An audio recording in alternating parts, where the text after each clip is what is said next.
Hello friends, welcome back to my YouTube channel Study Career Point. I hope you all are doing well.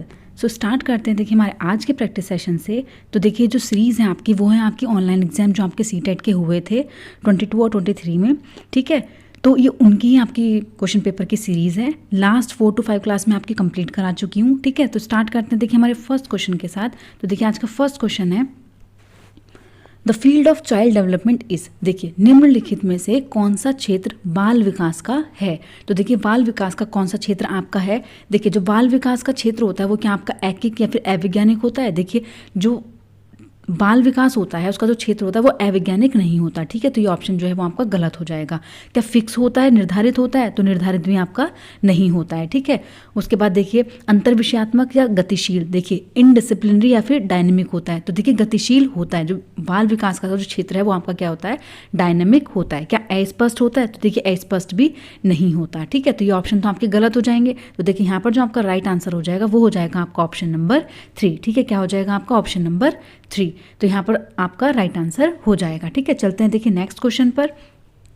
Next question है देखिए यहाँ पर आपसे पूछा जा रहा है सीक्वेंस। देखिए the correct sequence of period of child development. देखिए जो बाल विकास का जो सही क्रम है वो आपसे पूछ रहे हैं कि बाल विकास का जो सही क्रम है वो आपका क्या होना चाहिए। तो देखिए फर्स्ट स्टेज पर आपकी क्या आती है, फर्स्ट आता है आपका इन्फेंसी। क्या आपका फर्स्ट इन्फेंसी आता है?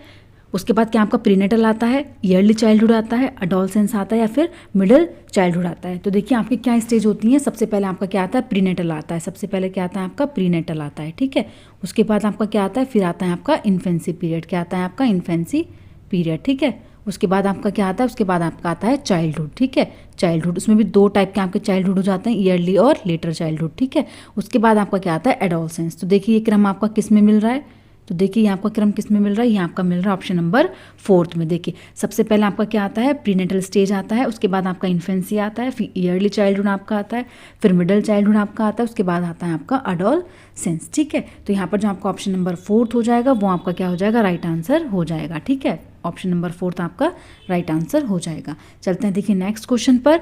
नेक्स्ट क्वेश्चन है देखिए नेक्स्ट क्वेश्चन है विकास। देखिए विकास की जो प्रकृति होती है एवं पालन पोषण के डैश का परिणाम है। देखिए development is the result of dash of nature and nurture. देखिए जो नेचर और नर्चर आपके होते हैं, हेरिडिटी और एनवायरनमेंट जो आपका होता है, हेरिडिटी और एनवायरनमेंट जो आपका होता है, ठीक है। एनवायरनमेंट जो आपका होता है वो आपके क्या होते हैं, देखिए वो आपके क्या होते हैं, इंटरडिपेंडेंट होता है। क्या होता है आपका इंटरेक्शन, अंतःक्रिया करते हैं, ठीक है। अंतःक्रिया का रिजल्ट होता है आपका, ठीक है। तो यहाँ पर जो आपका राइट आंसर हो जाएगा वो आपका क्या हो जाएगा, अंतःक्रिया, इंटरेक्शन, ठीक है। क्या हो जाएगा आपका इंटरेक्शन, ठीक है। ऑप्शन नंबर 3 जो हो जाएगा वो आपका क्या हो जाएगा, राइट आंसर हो जाएगा, ठीक है। इंटर रिलेटेड होता है नेचर और नर्चर आपके आपस में, ठीक है। चलते हैं देखिए नेक्स्ट क्वेश्चन पर। नेक्स्ट है आपका according to Jean Piaget's theory of cognitive development at which stage do most children understand conservation, seriation and categorization। देखिए CCS जो है वो बच्चे को किस स्टेज में आती है, CCS आपके कौन से स्टेज में आती है, तो वो आती है आपकी कंक्रीट ऑपरेशन स्टेज में। जो आपकी मूर्त सक्रियात्मक अवस्था होती है उसमें जो है बच्चा क्या करता है, आपका बच्चे के अंदर कंजर्वेशन, सीरिएशन और कैटेगराइजेशन जो आपका वर्गीकरण है वो समझने की क्षमता बच्चे के अंदर आ जाती है, ठीक है। जो सेंसरी मोटर स्टेज होती है, सेंसरी मोटर स्टेज में बच्चा क्या करता है, सिर्फ बच्चे के अंदर जैसे ऑब्जेक्ट परमानेंस आपकी आ जाती है, वस्तु स्थायित्व का गुण आपका आ जाता है, ठीक है। वस्तु स्थायित्व का गुण बच्चे के अंदर आ जाता है। जो आपकी प्री ऑपरेशनल स्टेज होती है उसमें क्या होता है, एनिमिज्म का आपके अंदर बच्चे के अंदर आता है। एनिमिज्म बच्चा क्या करता है, सजीव वस्तु निर्जीव वस्तुओं को भी क्या सोचता है कि ये सजीव हैं, ठीक है। तो यहाँ पर आपका राइट आंसर क्या हो जाएगा, यहाँ हो जाएगा आपका राइट आंसर मूर्त सक्रियात्मक अवस्था, ठीक है। क्या हो जाएगा आपका मूर्त सक्रियात्मक अवस्था। चलते हैं देखिए नेक्स्ट क्वेश्चन पर। नेक्स्ट है देखिए रीमा ने अभी हाल ही में तार्किक रूप से और बेहतर संयोजित रूप से अपनी प्रतिक्रिया की तार्किकता को स्पष्ट करते हुए प्रश्नों के उत्तर देने आरंभ किए। जीन पियाजे के संज्ञानात्मक विकास के अनुसार उसने किस चरण में प्रवेश किया। देखिए वो क्या कर रही है, क्या कर रही है वो कि तार्किक रूप से किस चीज़ से, लॉजिकल मैनर से, ठीक है। लॉजिकल मैनर से क्या कर रही हैं वो, रेस्पॉन्स कर रही हैं, प्रतिक्रिया कर रही हैं, उत्तर देने आरंभ कर रही हैं, ठीक है। तो तार्किक रूप लॉजिकल रीजनिंग बच्चे के अंदर कब आती है? लॉजिकल रीजनिंग जो आती है बच्चे के अंदर वो आती है आपकी कंक्रीट ऑपरेशनल स्टेज में। किस में आती है? आपकी कंक्रीट ऑपरेशनल स्टेज में, मूर्त सक्रियात्मक अवस्था में लॉजिकल रीजनिंग बच्चे के अंदर आ जाती है, ठीक है। चलते हैं देखिए नेक्स्ट क्वेश्चन पर। नेक्स्ट है, देखिए बच्चे अपनी समझ व ज्ञान रखने वालों के साथ अंतःक्रिया करके सीखते हैं। अधिगम का यह सिद्धांत किसने दिया और सिद्धांत का नाम क्या है? ठीक है, दृष्टिकोण से सही है। तो देखिए बच्चे क्या करते हैं? अधिक समझ व ज्ञान रखने वालों के साथ अंतःक्रिया करके। देखिए अंतःक्रिया का यहाँ पर यूज़ किया गया है, तो अंतःक्रिया का जो वर्ड है आपका वो किसने यूज़ किया? वो आपका किया था किसने? लेव वाइगोत्स्की ने। किन्होंने किया था? आपका लेव वाइगोत्स्की ने। लेव वाइगोत्स्की क्या कहते हैं कि बच्चा जो है वो क्या करके सीखता है? अंतःक्रिया करके सीखता है, ठीक है। तो इनका जो है सोशियो कल्चर थ्योरी जो इनकी थी, सोशियो कल्चर और लेव वाइगोत्स्की, ठीक है। तो यहाँ पर जो आपका ऑप्शन नंबर फर्स्ट है वो आपका क्या हो जाएगा? राइट आंसर हो जाएगा, ठीक है। जो लेव वाइगोत्स्की है वो किन किन चीज़ों पर आपके फोकस करते हैं? तो एक तो आपके किस पे? लैंग्वेज पे। किस पे करते हैं? आपकी लैंग्वेज पे, ठीक है। और सेकंड आपका किस पर करते हैं? आपका कल्चर पे, ठीक है। किस पे करते हैं? आपका कल्चर पे, ठीक है, कल्चर पे। और जो थर्ड है वो आपका क्या है? आपका सोशल इंटरेक्शन, अंतःक्रिया द्वारा, ठीक है। चलते हैं देखिए नेक्स्ट क्वेश्चन पर। नेक्स्ट है देखिए लेव वाइगोत्स्की के संज्ञानात्मक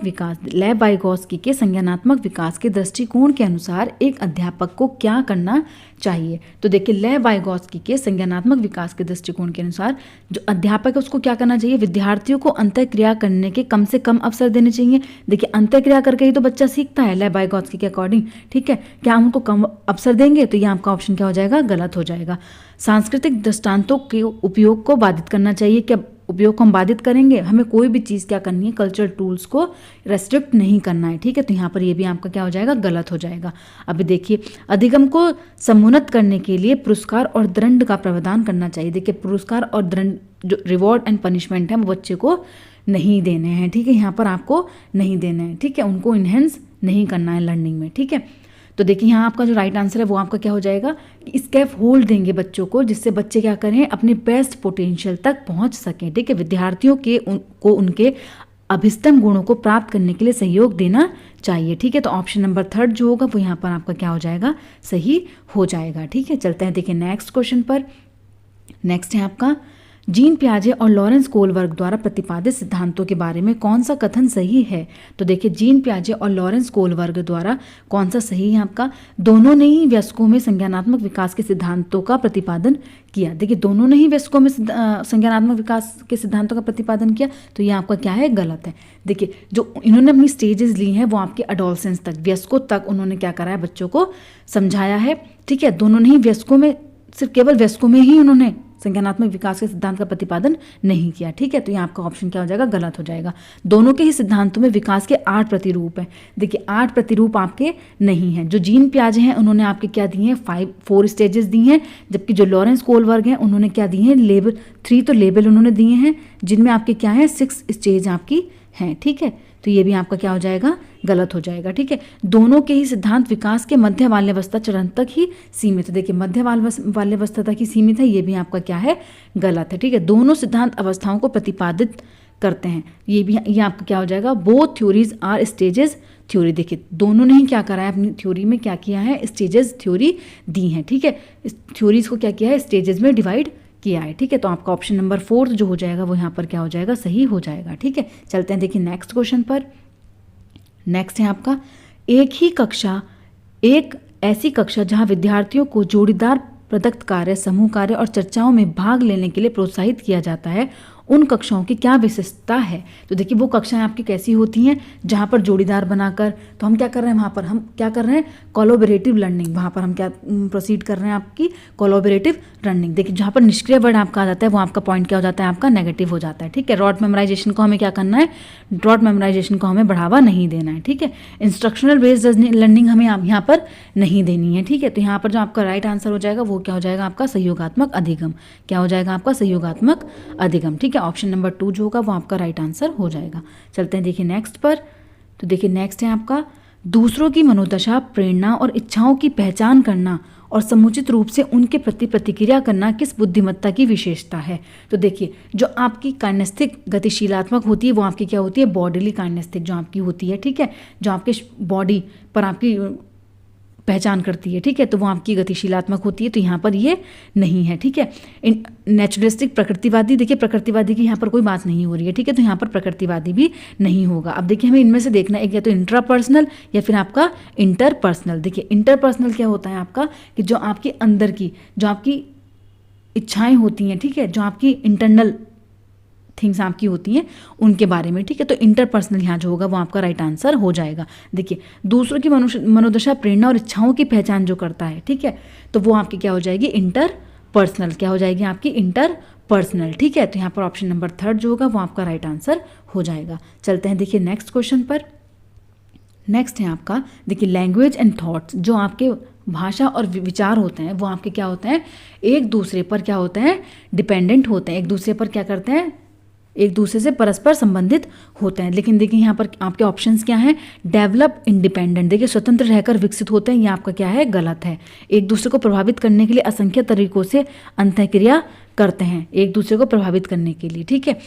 शिक्षार्थियों के सामाजिक संदर्भों द्वारा प्रभावित नहीं होते, देखिए सामाजिक सोशल कंटेक्स्ट द्वारा प्रभावित नहीं होती, तो यहाँ आपका क्या हो जाएगा, गलत हो जाएगा, ठीक है। दोनों ही वंशानुक्रम से नहीं परंतु परिवेशीय कारकों से प्रभावित होते हैं, ये भी आपका क्या हो जाएगा, गलत हो जाएगा। दोनों ही हेरिडिटी और एनवायरनमेंट दोनों से ही आपके प्रभावित होते हैं, लैंग्वेज और आपके थॉट्स, ठीक है। तो यहाँ पर जो आपका ऑप्शन नंबर 2 हो जाएगा वो आपका सही हो जाएगा। क्या हो जाएगा, एक दूसरे को प्रभावित करने के लिए असंख्य तरीकों से अंतःक्रिया करते हैं, ठीक है। ऑप्शन नंबर 2 जो है वो आपका यहाँ पर सही हो जाएगा, ठीक है। चलते हैं देखिए नेक्स्ट क्वेश्चन पर।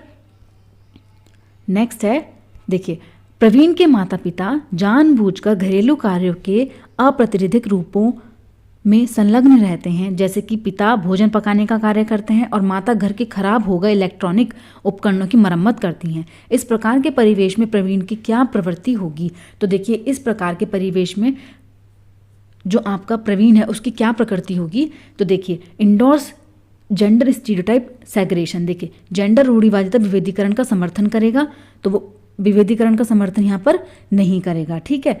देखिए सपोर्ट करेगा जेंडर स्कीमा को सपोर्ट नहीं करेगा। एम्प्लॉय करेगा जेंडर लेबलिंग को भी एम्प्लॉय नहीं करेगा। वो क्या करेगा कि जब उसके घर में वो चीज़ें हो रही हैं कि उसके पेरेंट्स, उसके पापा क्या कर रहे हैं, किचन का काम कर रहे हैं, ठीक है, उसकी मदर क्या कर रही हैं, इलेक्ट्रॉनिक्स चीज़ों को आपकी रिपेयर कर रही हैं, ठीक है, तो वो क्या देखेगा कि ज़रूरी नहीं है किचन का काम मदर ही करें, फादर भी कर सकते हैं। तो वो क्या करेंगे, क्वेश्चन करेंगे जेंडर स्टीरियोटाइप पे, क्या करेंगे आपके क्वेश्चन करेंगे, जो जेंडर रूढ़िबद्ध धारणाएं हैं उन पर क्या करेगा, वो प्रश्न करेगा, ठीक है। तो ऑप्शन नंबर 2 जो होगा वो आपका यहाँ पर सही हो जाएगा, ठीक है।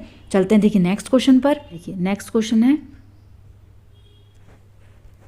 कक्षा में विद्यार्थियों की विविधता को किस रूप में लेना चाहिए। जो बच्चों की डाइवर्सिटी होती है उसको किस रूप में, देखिए बैरियर के रूप में लेना चाहिए। तो बैरियर यहाँ पर आपका क्या हो गया, नेगेटिव वर्ड हो गया, तो यहाँ आपका कट जाएगा। अनदेखा करना चाहिए, अनदेखा नहीं कर सकते, ये भी आपका क्या हो जाएगा, कट जाएगा, ठीक है। सभी के लिए समता सृजित करने हेतु इसे सीमित रखना चाहिए। देखिए सीमित नहीं रखेंगे हम यहाँ पर, ठीक है, मिनिमाइज नहीं करेंगे, ठीक है, तो यहाँ पर हमें ये भी नहीं करना है। देखिए अधिगम के लिए एक सकारात्मक गुण के रूप में हम क्या कर सकते हैं, उसको ले सकते हैं, ठीक है, considered as a asset for learning, ठीक है। तो ऑप्शन नंबर 1 जो होगा वो यहाँ पर आपका सही हो जाएगा, ठीक है। चलते हैं देखिए नेक्स्ट क्वेश्चन पर। नेक्स्ट है आपका, according to national education policy 2020 assessment at the elementary level should be. देखिए जो आपकी राष्ट्रीय शिक्षा नीति है 2020 के अनुसार प्रारंभिक स्तर पर आकलन का क्या स्वरूप होना चाहिए। तो देखिए प्राथमिक स्तर पर आपका क्या स्वरूप आपका होना चाहिए, फॉर्मेटिव होनी चाहिए, रेगुलर होनी चाहिए, ठीक है, फोकस ऑन मेयर रिटेंशन, सिर्फ कुछ ही चीज़ों पर फोकस करे, तो यहाँ पर क्या हो जाएगा, गलत हो जाएगा। Conductive of optimizing teaching learning, देखिए conductive to optimizing teaching learning, मतलब हम कुछ टीचिंग लर्निंग मेथड जो है वो क्या कर सकते हैं, कंडक्ट कर सकते हैं। तो यहाँ पर क्या हो जाएगा आपका सी ऑप्शन को छोड़कर तीनों ऑप्शन आपके सही हैं। तो यहाँ पर ए, बी और डी आपका तीनों आपके सही हो जाएंगे, ठीक है। ऑप्शन नंबर 4 आपका सही हो जाएगा। चलते हैं देखिए नेक्स्ट क्वेश्चन पर। नेक्स्ट है, शिक्षार्थियों में समालोचनात्मक चिंतन को समुन्नत करने के लिए क्या महत्वपूर्ण है। देखिए to promote critical thinking among learners it is important that teacher poses very easy question to student. क्या बहुत इजी क्वेश्चन स्टूडेंट को देने चाहिए, तो यहाँ आपका क्या हो जाएगा, गलत हो जाएगा। किसके क्रिटिकल थिंकिंग की बात यहाँ पर कर रहे हैं, ठीक है। Teacher follow a rigid timeline for completing the syllabus. देखिए सिलेबस को सिर्फ कंप्लीट करना ही यहाँ पर टीचर का मेन उद्देश्य नहीं होता है, ठीक है। तो ये आपका क्या हो जाएगा, ये भी आपका गलत हो जाएगा। Student get ample opportunity to discover knowledge. देखिए जो बच्चे को पर्याप्त क्या देने चाहिए, अवसर मिलने चाहिए जिससे वो अपनी नॉलेज को क्या कर सकें, डिस्कवर कर सकें, ठीक है। तो ऑप्शन नंबर 3 जो हो जाएगा वो यहाँ पर आपका सही हो जाएगा, ठीक है। चलते हैं देखिए नेक्स्ट क्वेश्चन पर। नेक्स्ट है to promote inclusion a teacher should. देखिए जो समावेशी शिक्षा है उसको आप समावेशन जो है उसको समुन्नत करने के लिए क्या, उसको प्रमोट करने के लिए अध्यापक को क्या करना चाहिए, प्रतियोगिताओं को प्रोत्साहित करना चाहिए। देखिए कंपटीशन बच्चों के अंदर एनकरेज नहीं करना कंपटीशन लेवल, ठीक है। Implement teacher centre pedagogy. Teacher centre pedagogy बच्चों के अंदर, देखिए अध्यापन केंद्रित शिक्षण शास्त्र विधियों को क्रियान्वयन करना चाहिए। तो ये भी आपका क्या हो जाएगा, ये भी आपका क्या हो जाएगा, गलत हो जाएगा, ठीक है। व्यक्तिगत विभिन्नताओं को अनदेखा करना चाहिए। देखिए व्यक्तिगत विभिन्नताएं जो आपका इंडिविजुअल डिफरेंस है वो आपके क्या होते हैं, एक प्रकार के एसेट यहाँ पर माने जाते हैं, ठीक है। एक प्रकार के एसेट यहाँ पर हम मानेंगे उनको, ठीक है। तो यहाँ पर ये भी आपका क्या हो जाएगा, इसको अनदेखा नहीं करना है बल्कि इसका क्या करना है, प्रोत्साहन करना है, ठीक है, प्रमोट करना है। तो यहाँ पर ये भी आपका क्या हो जाएगा, गलत हो जाएगा। तो देखिए अधिगम के सार्वभौमिक अभिकल्प डिजाइन को क्रियान्वित करना चाहिए। प्रैक्टिसाइज यूनिवर्सल डिजाइन फॉर लर्निंग, ठीक है। तो ऑप्शन नंबर 4 जो होगा वहाँ पर यहाँ का आपका सही हो जाएगा, ठीक है। चलते हैं देखिए नेक्स्ट क्वेश्चन पर। नेक्स्ट है देखिए अभिकथन है आपका, देखिए वंचित समूहों के विद्यार्थियों के समावेशन को सफल बनाने के लिए यह महत्वपूर्ण है कि उनकी संस्कृति के पहलुओं को विभिन्न गतिविधियों के माध्यम से शामिल किया जाए। देखिए वंचित समूह के विद्यार्थियों के समावेशन को सफल बनाने के लिए, तो ये आपका क्या हो जाएगा, बिल्कुल सही है, ठीक है। अपनेपन का बोध सीखने के लिए अभिप्रेरित करता है। क्या करता है ये, अपनेपन का बोध सीखने के लिए अभिप्रेरित करता है। तो देखिए यहाँ पर आपके दोनों के दोनों ही आपके क्या हो जाएंगे, सही हो जाएंगे। और आर जो है वो आपका ए की व्याख्या करता है, ठीक है। तो ऑप्शन नंबर 1 जो होगा वो यहाँ पर आपका क्या हो जाएगा, सही हो जाएगा, ठीक है। चलते हैं देखिए नेक्स्ट क्वेश्चन पर।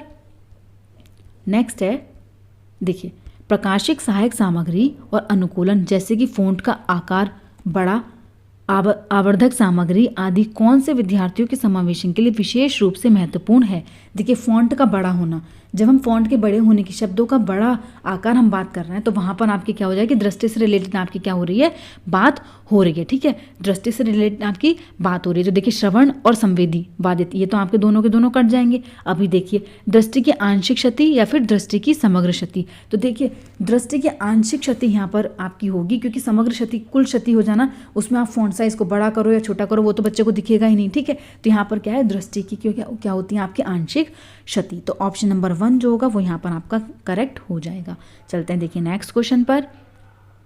नेक्स्ट है स्वलीनता। देखिए स्वलीनता विकार से जूझ रहे विद्यार्थियों की प्राय कौन सी दृढ़ सामर्थ्य है, जो आपकी स्ट्रेंथ है वो इनमें से क्या है, जो आपके ऑटिज्म स्वलीनता जिन बच्चों के अंदर होती है। तो देखिए जिनके बच्चों के अंदर स्वलीनता आपका विकार होता है वो क्या करते हैं, वो दूसरों से बात करने में भी उनकी जो कम्युनिकेशन स्किल होती है वो आपकी क्या होती है, लो होती हैं। बात करने पर भी क्या होते हैं, घबराते हैं, ठीक है, दूसरों से बात नहीं कर पाते, कम्युनिकेशन नहीं कर पाते। तो यहाँ पर जो आपका देखिए एडवांस कम्युनिकेशन स्किल होगा ये तो आपका कट जाएगा, ठीक है। अपनी भावनाओं की अभिव्यक्ति, देखिए अपनी भावनाओं की अभिव्यक्ति, जो अपने इमोशंस हैं वो आपके क्या एक्सप्रेस नहीं कर सकते, तो ये भी आपका क्या हो जाएगा, ये भी यहाँ पर आपका गलत हो जाएगा, ठीक है। एक कार्य से दूसरे कार्य की ओर आसानी से जाना, एक टास्क से दूसरे टास्क पर वो इजीली नहीं जा सकते, ठीक है, तो ये भी आपका गलत हो जाएगा। पेइंग अटेंशन टू डिटेल, देखिए विवरणों के प्रति सजगता, ध्यान देना जो है वो क्या हो जाएगा, आपका स्ट्रेंथ हो जाएगी आपकी स्वलीनता की, ठीक है। तो ऑप्शन नंबर 1 जो होगा वो आपका यहाँ पर क्या हो जाएगा, सही हो जाएगा। चलते हैं देखिए नेक्स्ट क्वेश्चन पर। नेक्स्ट है कक्षा में जब भी सवाल प्रस्तुत किया जाता है राखी उस सवाल के लिए अनेक नवाचारी समाधान प्रस्तुत करती है। यह राखी के किस पक्ष की ओर संकेत करता है। तो देखिए जब राखी से कोई सवाल पूछा जा रहा है तो वो क्या करती है, एक ही सवाल के लिए अनेक समाधानों प्रस्तुत कर रही है, तो वो क्या होगी, विशेष प्रतिभाशाली विद्यार्थी, क्या होगी आपकी विशेष प्रतिभाशाली विद्यार्थी। तो यहाँ पर ऑप्शन नंबर 1 जो होगा वो आपका क्या हो जाएगा, सही हो जाएगा, ठीक है। चलते हैं देखिए नेक्स्ट क्वेश्चन पर। नेक्स्ट है आपका, ये भी आपका क्या है, अभिकथन है।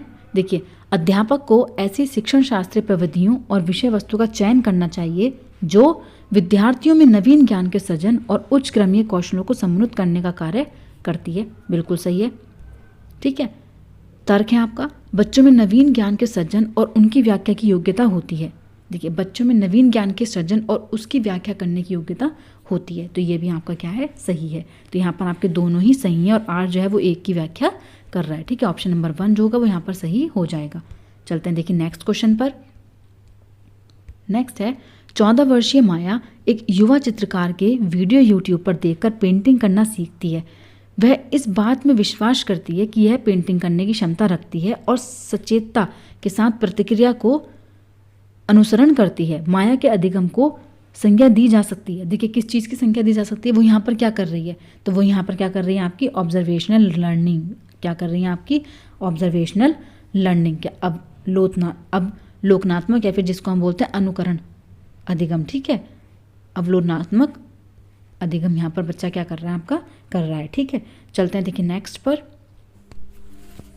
देखिए, जो नेक्स्ट क्वेश्चन है आपका वो है, अधिगम अधिक प्रभावशाली रूप से होता है अगर कक्षा वातावरण भयमुक्त हो, अध्यापक विद्यार्थियों के अधिगम संबंधी व्यक्तिगत अंतरों को अनदेखा करें। देखिए, अनदेखा हमें नहीं करना, ये तो आपका कट जाएगा, ठीक है। जो विषय वस्तु है बहुत जटिल और अमूर्त हो, ये भी आपका गलत है, ठीक है। विद्यार्थियों के मतों को संप्रत्यय की व्याख्या के दौरान ना अपनाया जाए। देखिए, ना अपना जाए, ये भी आपका नेगेटिव हो गया, तो ये तीनों के तीनों क्या हो जाएंगे, आपके कट जाएंगे, ठीक है। तो यहाँ पर ऑप्शन नंबर 1 जो होगा वो बिल्कुल आपका करेक्ट होगा, ठीक है। जो कक्षा का वातावरण है वो क्या होना चाहिए, आपका भयमुक्त होना चाहिए, ठीक है। चलते हैं देखिए नेक्स्ट क्वेश्चन पर। नेक्स्ट है,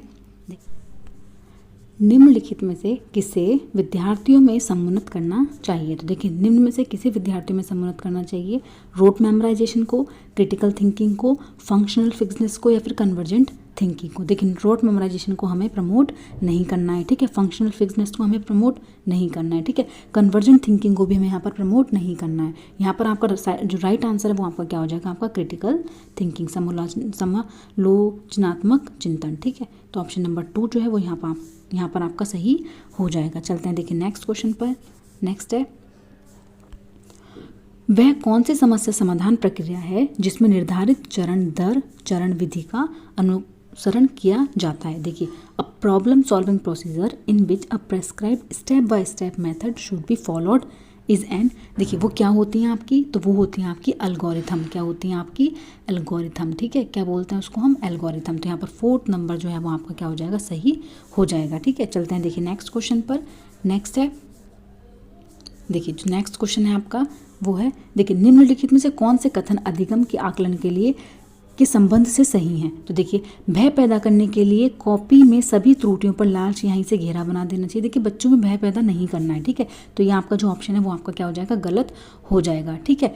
विद्यार्थियों के अधिगम के बारे में जानने के लिए त्रुटियों को एक अवसर के रूप में लेना चाहिए, बिल्कुल सही है। सहपाठी आकलन का प्रयोग एक दूसरे को प्रतिपुष्टि देने के लिए किया जा सकता है।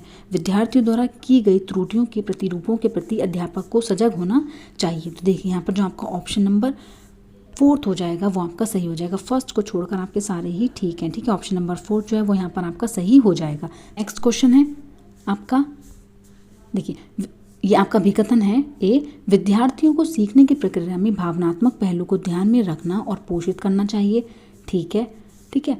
भावनाएं संज्ञान से पृथक नहीं हैं, ये भी बिल्कुल आपका ठीक है। जो भावनाएं हैं वो संज्ञान से क्या होती हैं, आपकी परस्पर जुड़ी हुई होती हैं, ठीक है। तो ये आपके दोनों के दोनों ही कथन आपके क्या हो जाएंगे, सही हो जाएंगे। तो ऑप्शन नंबर 1 जो है यहाँ पर आपका सही हो जाएगा, ठीक है। ऑप्शन नंबर 1 यहाँ पर क्या है आपका ठीक हो जाएगा। चलते हैं देखिए नेक्स्ट क्वेश्चन पर। नेक्स्ट है आपका, देखिए which of the following factor leads to intrinsic motivation to learn. देखिए, इंट्रिंसिक मोटिवेशन यहाँ पर आपकी पूछी गई, आंतरिक अभिप्रेरणा। तो देखिए, आंतरिक अभिप्रेरणा जो है वो किससे आती है, आपकी रुचि से, इंटरेस्ट से आती है, ठीक है। तो यहाँ पर ऑप्शन नंबर 3 जो है वो आपका क्या हो जाएगा, सही हो जाएगा। चलते हैं देखिए नेक्स्ट क्वेश्चन पर। नेक्स्ट है, देखिए निम्नलिखित में से कौन से अधिगम को प्रभावित करने वाले परिवेशीय कारक हैं और व्यक्तिगत कारक नहीं हैं। तो देखिए, कौन सा आपका व्यक्तिगत कारक नहीं है, ये आपसे पूछा जा रहा है, ठीक है। तो कौन सा आपका व्यक्तिगत कारक नहीं है, तो देखिए समझ का स्तर आपका व्यक्तिगत कारक है, भावनात्मक उपलब्धि आपका व्यक्तिगत कारक है, सीखने के लिए आंतरिक अभिप्रेरणा आपका व्यक्तिगत परिवेशीय कारक है। लेकिन कौन सा आपका व्यक्तिगत कारक नहीं है ये पूछा है, तो शिक्षण अधिगम सामग्री आपका व्यक्तिगत कारक नहीं है, ठीक है। चलते हैं देखिए नेक्स्ट क्वेश्चन पर। नेक्स्ट लास्ट है आपका, which of the following is likely to become a barrier for learning. निम्न में से कौन सा जो आपका है बैरियर है अधिगम में, ठीक है। तो कौन सा आपका बैरियर है, लचीली पाठ्यचर्या अधिगम के लिए, बहुसंवेदी उपागम, विद्यार्थियों का एक समान योग्यता के आधार पर समूहीकरण। देखिए same ability group of student जो होगा वो आपका क्या होगा, बैरियर होगा लर्निंग में। सेम एबिलिटी ग्रुप्स आपको नहीं बनाने हैं, ठीक है। तो ऑप्शन नंबर 3 जो होगा वो यहाँ पर आपका सही हो जाएगा। तो देखिए आज का जो प्रैक्टिस सेशन है वो आपका यहीं पर कंप्लीट होता है। अगर मेरा क्लास आपको पसंद आई हो तो please like share and subscribe to my channel. Thank you.